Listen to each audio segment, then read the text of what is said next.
சாத்தான்குளம் காவல் நிலையத்தில் தந்தை மகனை கொலை செய்த குற்றவாளிகள் அனைவருக்கும் நீதிமன்றம் எந்த கருணையும் காட்ட முடியாது. இது அரிதினும் அரிதான வழக்கு. காவல் நிலையத்தில் மரணம் என்பது மனிதநேயமற்ற செயல். இவர்கள் மனிதராக வாழ்வதற்கு தகுதியற்றவர்கள். இவர்களுக்கு மிக கடுமையான தண்டனை வழங்க வேண்டும் என்று சொல்லி அனைத்து குற்றவாளிகளுக்கும் இரட்டை தூக்கு தண்டனையை மதுரை அமர்வு நீதிமன்றம் கொடுத்திருக்கின்றது. முதலாவது குற்றவாளி இன்ஸ்பெக்டர் ஸ்ரீதருக்கு இரட்டை மரண தண்டனையும் 201வது பிரிவின்படி 7 ஆண்டுகள் சிறை தண்டனையும் 7 ஆண்டுகள் சிறை தண்டனையும் அபராதம் 84,10,000 ரூபாய் அபராதமும் ஆய்வாளர் ஸ்ரீதருக்கு வழங்கியிருக்கின்றது.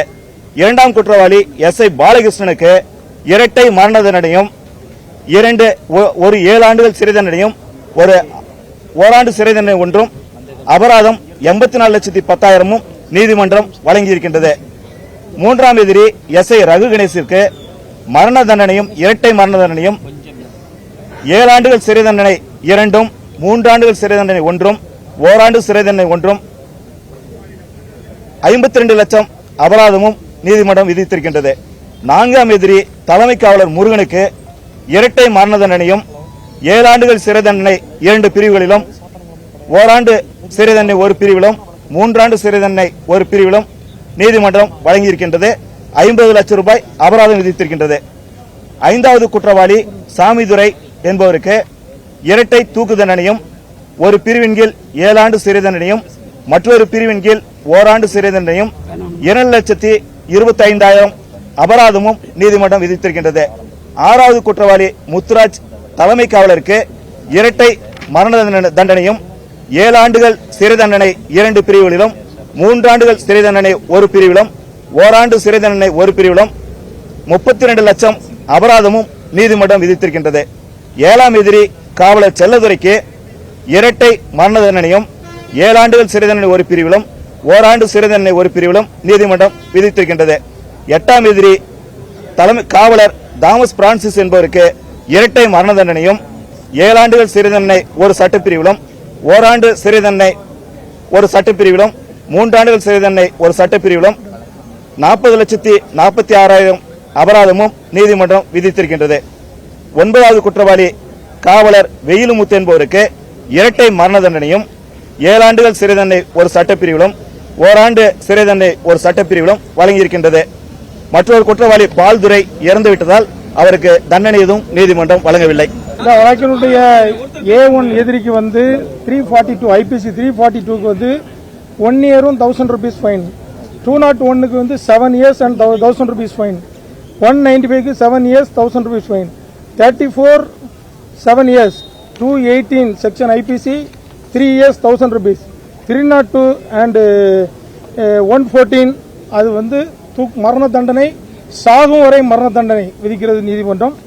அவருக்கான அந்த A1க்கான பெனால்டி 24,10,000 ரூபாய் A1க்கு.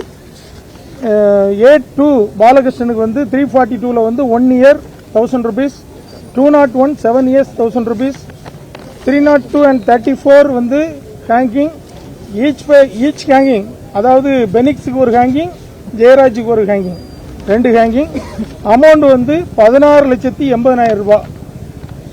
A3 ரகு கணேசுக்கு 342க்கு 1 year 1,000 rupees, 201க்கு 7 years 1,000 rupees, 302 and 34க்கு ஈச் ஹேங்கிங் வித் 2,60,000. ஒரு ஆளுக்கு 2,60,000, மொத்தம் டோட்டல் 5,20,000. அடுத்து A4 முருகனுக்கு 342க்கு 1 year 1,000 rupees, 201க்கு 7 years 1,000 rupees and 302 and 34க்கு பாத்தீங்கன்னா ஹேங்கிங், ஈச் பர்சன் ஹேங்கிங், அதாவது அவங்க சாகும் வரை மரண தண்டனை. அவருக்கு ஃபைன் 10,10,000 ரூபாய் A4க்கு. A5 சாமத்துறைக்கு 342க்கு 1 year 1,000 rupees, 201க்கு 7 years 1,000 rupees, 302 and 34க்கு hanging with each person 5,60,000 compensation. A6 முத்துராஜுக்கு 342க்கு 1 year 1,000 rupees, 201 and 195 and 211க்கு 7 years each 7 years 201க்கு 7 years, 195க்கு 7 years, 211க்கு 7 years, 11க்கு 1000 rupees fine, 218க்கு வந்து 3 years and 1000 rupees, 34 and 302க்கு வந்து hanging, each hanging ஒவ்வொருத்தருக்கும். அவருக்கு fine வந்து 3,20,000. A7 செல்லத்துறைக்கு வந்து 342க்கு வந்து 1 year 1000 rupees, 201 ஐபிசிக்கு வந்து 7 years 1000 rupees, அடுத்தது 302 and 34க்கு வந்து ஹேங்கிங். இவருக்கு ஃபைன் வந்து ஒரு பெர்சனுக்கு வந்து 7,20,000 ரூபாய், டோட்டல் 14,40,000 ரூபாய். A8 தாமஸ் பிரான்சிஸ்க்கு 342க்கு 1 yearக்கு 1000 rupees, 1 year 1000 rupees, 201க்கு வந்து 7 years 1000 rupees, 34 and 302க்கு வந்து ஹேங்கிங், ஈச் ஹேங்கிங், அண்ட் ஒரு பர்சனுக்கு வந்து 5,20,000, டோட்டல் 10,54,000. A9 வேலுமுத்துக்கு வந்து 342க்கு வந்து 1 year 1000 rupees, 201க்கு 7 year 1000 rupees, 302 and 34க்கு வந்து டெத் சென்டென்ஸ். ஃபைன் வந்து காம்பன்சேஷன் 5,20,000 பெர் ஹெட், ஸோ 10,54,000. டோட்டலாக அவங்க பெனிக்ஸோட தாயார் அவங்ககிட்ட 1,40,00,000 ரூபாய் டோட்டல் காம்பன்சேஷன் அவங்க வந்து கொடுக்கணும். அவங்க கொடுக்காத பட்சத்தில் அவங்க அப்பீல் வந்து பெண்டிங்கில் இருந்துச்சுன்னா அதை வந்து ரெவென்யூ ஆக்ட் படி அவங்களுடைய சொத்துக்களை பறிமுதல் செஞ்சு அவங்களுக்கு அந்த பணத்தை கொடுக்கணும்னு சொல்லியிருக்காங்க. இது தவிர நீதிபதி அவர்கள் வந்து இந்த வழக்கை முதல் சொல்லிட்டு வரும்போது மிக அருமையான கருத்துக்களையும் நிறைய சைட்டேஷனையும் சொன்னாங்க.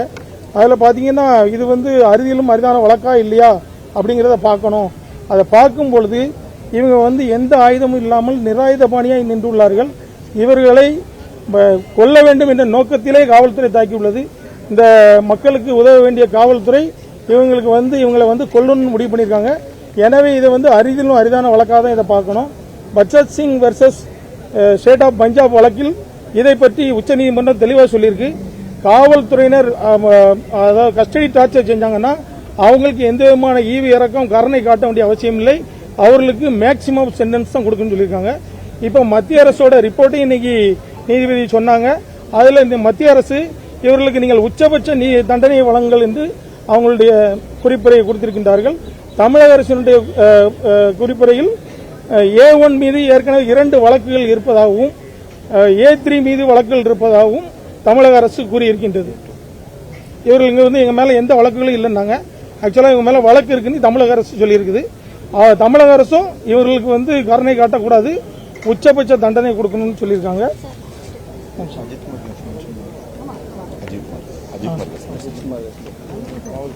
அதாவது இப்ப ஜட்ஜ் சொல்லும்போது சொன்னாங்க மனித கண்ணியத்தை மீறுவதாக உள்ளது.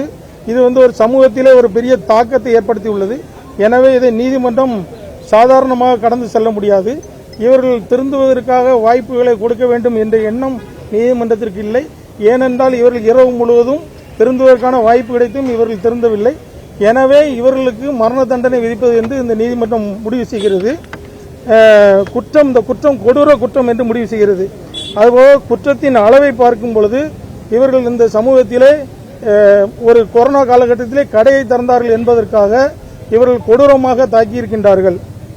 உயர் நீதிமன்றம் நேரில் இந்த வழக்கை சூமோட்டோவை எடுத்து மட்டும் விசாரிக்காவிட்டால் இந்த உடலை அடக்கம் செய்யும் முன்பே இந்த வழக்கு அடக்கம் செய்யப்பட்டிருக்கும் என்று குறிப்பிட்டார்கள்.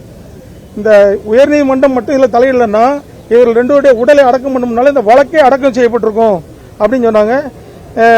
இந்த இருவரும் எந்த விதமான ஆயுதங்களும் இல்லாமல் இருந்த நிலையில் நீங்கள் காவல்துறையினர் கொடுமையாக இவங்களை தாக்கி உள்ளீர்கள். எனவே உங்களுடைய குற்றத்தை மன்னிக்க வேண்டிய அவசியம் இல்லை. இது போன்ற குற்றங்கள் இனி நடைபெறக்கூடாது. இதற்கு இந்த வழக்கு ஒரு உதாரணமாக இருக்க வேண்டும்.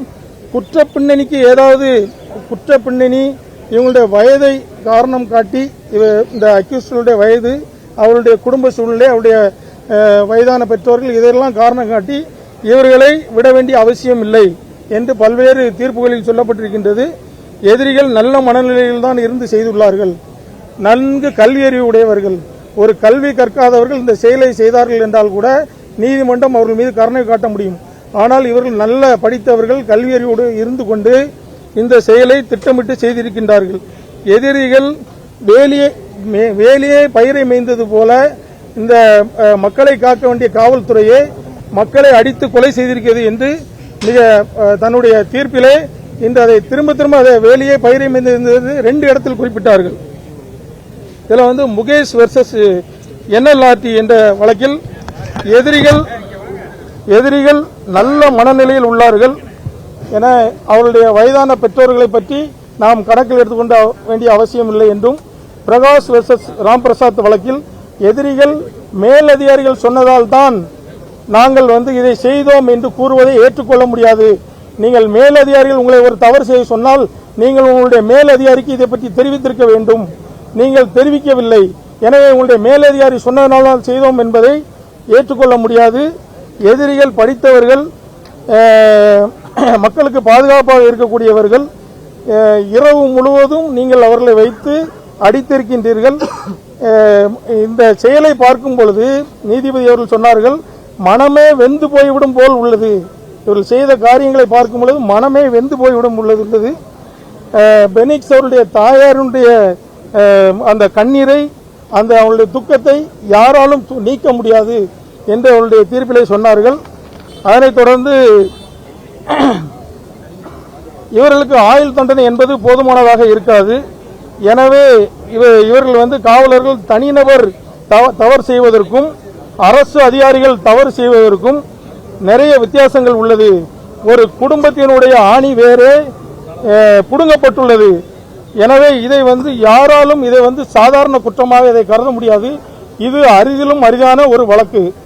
எனவே இதற்கு வெறுமனே இதற்கு ஒரு தண்டனை, நமக்கு ஒரு ஆயுள் தண்டனை தானே கொடுப்பார்கள், 14 வருடம் நாம் வெளியே வந்து விடலாம் என்று எதிரிகள் நினைத்திருக்கலாம்.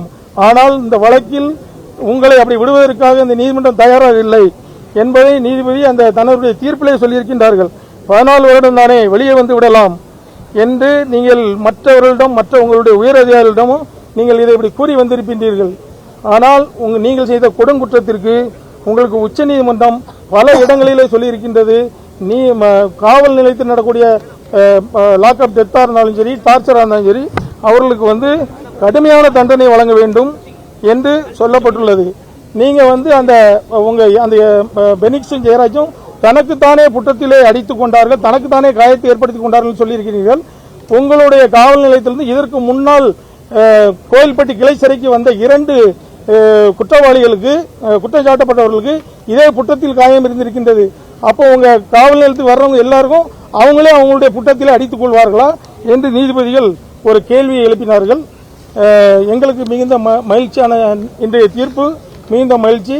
இதற்காக அரும்பாடுபட்ட சிபிஐக்கும் தமிழக அரசிற்கும் மத்திய அரசிற்கும் இதற்காக தொடர்ந்து குரல் கொடுத்த அனைத்து நல்லெண்ணம் கொண்ட வழக்கறிஞர்களுக்கும் பொதுமக்களுக்கும் வியாபாரிகளுக்கும் நன்றியை தெரிவிக்கிறேன். நன்றி, வணக்கம்.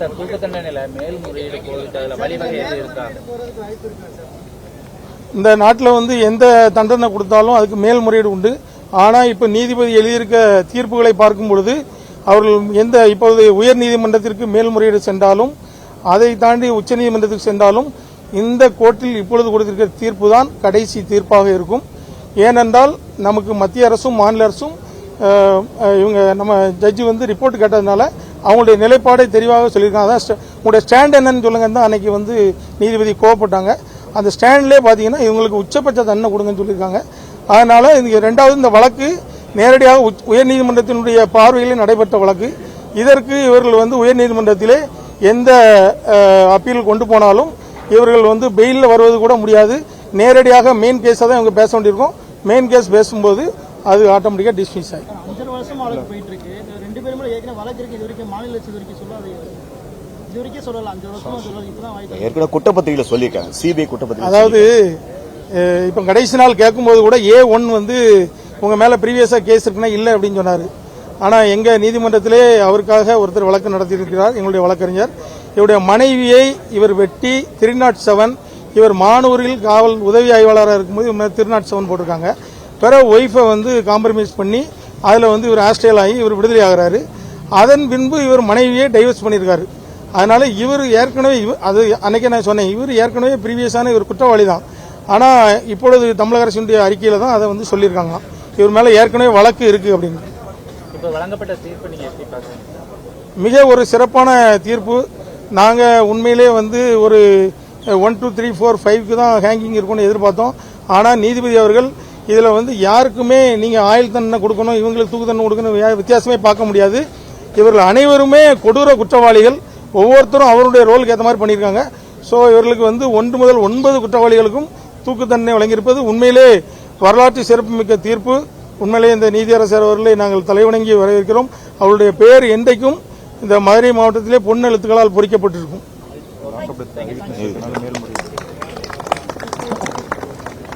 பராசக்தி வசனம் சொன்னார். பராசக்தி வசனம் சொன்னார்ல சொல்லி பராசக்தி வசனம் சொன்னார். பராசக்தி வசனம் சொன்னார். ஒரு செய்தியோட பராசக்தி வசனத்தை இந்த தீர்ப்பு மேற்கோள் காட்டியிருக்கார். பராசக்தி படத்துல ஒரு வசனம் வரும். இந்த வழக்கை நீதிமன்றம் இப்போதான் முதல் முறையாக பார்க்கவில்லை, இது கடைசி வழக்கம் அல்ல, ஏற்கனவே இது போன்ற வழக்குகள் இருக்கின்றது என்கிற அந்த வசனத்தை சொல்லியிருக்கின்றார். இந்த வழக்குக்கு முன்பு அமெரிக்காவில் ஒரு லாக்அப் டெத் நடந்திருக்கின்றது. இந்த வழக்கிற்கு பிறகு சிவகங்கையில் அஜித்குமார் கொல்லப்பட்டிருக்கின்றார். காவல்துறை மரணம் லாக்அப் டெத் இனிமேல் நடக்காமல் இருக்க வேண்டும் என்றால் இவர்களுக்கு தூக்கு தண்டனை வழங்க வேண்டியது அவசியமாக இருக்கின்றது என்கின்ற செய்தியை சொல்கின்ற பொழுது பராசக்தி வசனத்தை மாண்புமிகு நீதியரசர் எடுத்துக்கொண்டாக காட்டியிருக்கிறார்.